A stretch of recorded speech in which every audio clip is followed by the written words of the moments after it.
Hey! Okay, so obviously we have a sub, right? No, I'm fine. I just have an appointment that I couldn't do during spring break, so I thought I would give you one good old-fashioned YouTube. So we're starting a new unit, and you're going to get a new seating chart when I come back on Thursday. So just prep for that. Say goodbye to your little lab partners, and get ready for something new. Remember that if you can't see from the back or you can't hear or whatever, just come see me on Thursday, like before class, real quick, so I can just make some minor adjustments. Okay, so the title of your note should be Classification of Life. That's our next unit, and it's also our last unit. So if you're sketching out about grades, keep in mind this is our last unit. This will be our last unit test. So this is your last opportunity. There's also going to be remediation for this last test, but that hasn't been uploaded yet, so kind of chill from that little panic attack, okay? So, okay, classification of life. We're going to be talking about taxonomy and classification. No, that is not where you stuff dead animals and hang them on my wall. That's taxidermy. A lot of people get taxonomy and taxidermy mixed up. I'm not even kidding. Like, not even kidding. So, we're not going to be doing that for class lab. Sorry. No, you were looking forward to that.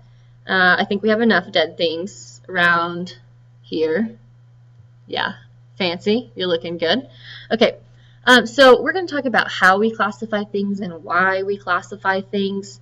As far as the how, it's pretty common sense, right? You look for similarities and differences between organisms, and then you put them into a list where they fit. As far as why we classify things, we kind of have this innate desire to want to put things in certain categories, right? And we get upset when they don't fit perfectly in a category.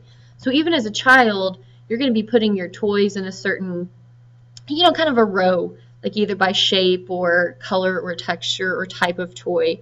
We have this innate, desire to categorize. We're all a little OCD as a kid. Okay, so let's go. Make sure you wrote that down. Just make sure you at least took the time to write down that first page while I was yapping at you. Okay, so taxonomy, not only do we have to classify things, but then we study the classification of things. So taxonomy is the study of the classification of living things. Now there's categories. Before you start panicking and writing all of this down, make sure you write down the definition of taxonomy and that equals the study of classification. And then after that, when you get down to writing down the categories, there's actually one that goes above kingdom that a lot of people leave out, but I don't want you guys to. And it's called domain. That's D-O-M-A-I-N. And that's actually the biggest category that you can be put into. And then after that, it goes kingdom, phylum, class, order, family, genus, species.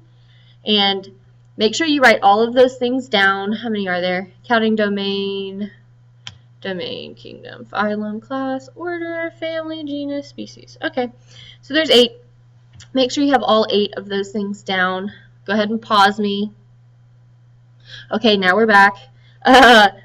Make sure you have them down. Now write down this sentence, underneath where you've written that stuff down. And it says, Dear, D-E-A-R. So, Dear King Philip came over for great spaghetti. Now, before you think I'm losing my mind, that sentence will tell you the order of all of the classification, from most broad, from the broadest to the smallest, right? The most specific. So domain being the most broad, and then species being the most specific. Species will only talk about one type of organism. So what you're looking at on the screen now is how we categorize humans. We won't get into our domain yet, but when I come back we will. Kingdom, we are part of the animal kingdom. My favorite is when you find those really dumb people at the zoo, and they're like, oh my god, look at the animals, they're throwing poop at each other. And you're like, yeah, good job. And she's like, oh my god, I'm so glad I'm not an animal. And you want to be like, you are an animal, you're so stupid. But don't do that. That's my job. So we are part of the animal kingdom, whether you like it or not. Okay, so the phylum, we are in Chordata. When you think Chordata, like when you have a chord, right, when you break that, we're going to talk about Latin a lot when I get back. When you have Chordata and you break it down to its root of chord, what are the types of chords that we have? Initially, a lot of people will shout out umbilical cord, which is a great answer. And then secondly, a lot of people shout out a spinal cord. And so that's what we're going for. If you're a chordate, that means you have a spinal cord. So here we are in the big kingdom of animals, and then it's like, all right, time to categorize this smaller. And so it's like, I know, let's do things with spines, things without spines. Now, a lot of you right now are thinking, like, what are things that don't have spines? Jellyfish. Okay? Jellyfish are weird. When I get back, we're going to talk about some jellyfish, because jellyfish are creepy, and they hurt you, and they don't have spines, and that makes them sketchy. What else? Octopus, that doesn't have a spine. A squid doesn't have a spine. I don't think an earthworm, but I'm not sure. Okay, before you ask me about snakes, snakes have spines. So snakes go over here with the spine critters, okay? And then you got jellyfish and all the kind of gooey things that you're kind of, not sure about. All of those things without spines go over here. Okay, and then we get more specific. Here we are, right, in the spined animal category, and then it's like, okay, well, now that we all have spines over here, we need to be more specific. So that's when we get, like reptiles, mammals, fish, birds. That's when we start going in those. And so here we are in Mammalia. That just means we're mammals. Now, once again, this means that we have mammary glands, right? And so that means we're able to breastfeed our young. Females are able to produce milk or have mammary glands. We'll get into all of your weird questions about mammary glands when I come back, okay? I promise whatever weird things you've thought about at spring break to ask me, we'll have time. Okay, and then we get more specific. Here we all are, all of the mammals, right? That's like a dolphin and a whale and a person, and you're like, where do we go? Well, we fit in the primate category. That's another one of my favorite. Like, I am nothing like a monkey. Like, oh my gosh, like, you're in the primate order, like, get over yourself. So, I don't know why I'm, like, bitter about weird old white ladies at zoos, but apparently, like, that's my persona I'm taking on during this. So anyway, we're all primates. And then we get into family. Don't worry about all this Latin stuff. Like, I'll help you sort through it when we get back. And then our genus is Homo, and our species is Sapiens. When we went through evolution and we started looking at all of the skeletons, we saw lots of different shapes as humans evolved, right? So there's Homo neanderthalis, right? And that's a Neanderthal. So we share that Homo genus, but our species would be different. So it would probably be very difficult for us to mate with a Neanderthal because we are so different now. What's another one? Homo erectus, that's the first upright walking man or lady, whatever you want to say. So the Homo is still the same genus. That lets us know, we're in the right group. And then that species name is just what separates us. So Sapiens is where we're at now. We certainly could evolve in the future to have a different species name. And here we evolved into a naked Chuck Norris. Gingers, what are you going to do? Okay, binomial nomenclature. At any point, feel free to pause this so you guys can write this down. And whenever you hit play again, I'm here talking about it. Okay, so binomial, bi just means two. Think like a bicycle has two wheels.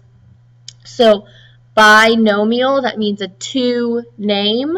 And then nomen is another Latin word for name. And then clature is system. So it's a two name naming system, binomial nomenclature. That's one of those things they like to put on ACTs, Jeopardy, EOCs, like all weird things, because people for some reason feel really smart when they're like, binomial nomenclature. Like, get over yourself, dude. So it's just a two-name naming system. Y'all are fine. And this dude named Carl, right, Carolus Linnaeus, he invented this two-name naming system, frankly because things were just getting out of hand. All over the world, people are speaking different languages and calling things, like one organism, lots of different names, right? If you have a mountain lion, there's so many different names for a mountain lion, based on what country or what state you're from, and so we had to make this standard way. So Linnaeus was like, hey, cool, I'll do it. And so he made binomial nomenclature.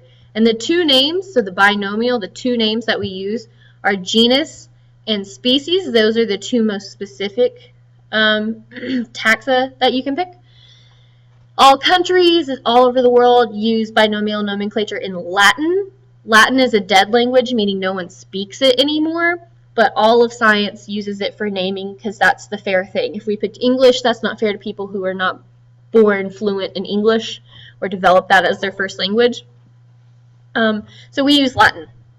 If you go down to the bottom, once again, Homo sapiens, that's the genus, and then the species, Canis lupus. Canis should remind you of what? Canines. There we go. It's just like I'm there in person. And then lupus, if you were into Harry Potter at all, Professor Lupin. Does anyone remember like what animal he turned into?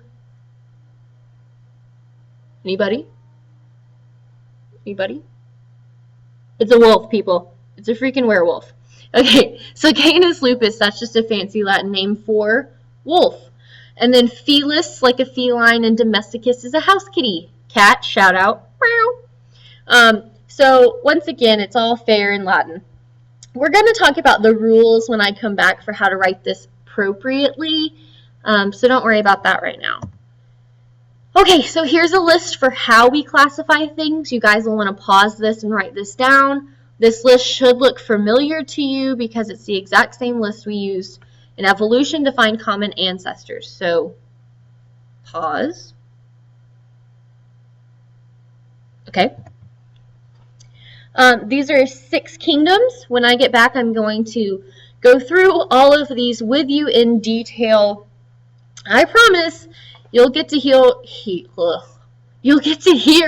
my rant on molds, all the types of yeast, and all of the mushrooms, everything from the edible to the toxic, to why people use them for drugs, like why are they harmful, why are, all of those things. Why do people see weird colors and things? Why do people take them at concerts and think they're awesome? Yeah, we're going to get into that. It's really not as cool as you think. And we're going to talk about all of this, even if it disgusts you. And that's part of that. Anything else? If you have any questions, just save it for me on Thursday. I promise. Write them down. You'll be getting a packet on Thursday. And I want to answer all of these because this is kind of a random unit where it doesn't seem like a lot goes together. So please ask me your questions. Don't ever hold them in, okay? So this is the end of this PowerPoint. So let's pause. Okay, so I know to you that doesn't seem like I was gone very long, but I promise I was. So the last thing we're going to cover is really easy, and it's types of symmetry. So draw a little line under whatever you have just written, and then write types of symmetry right there. So let's get into it. Symmetry number 1 is radial symmetry.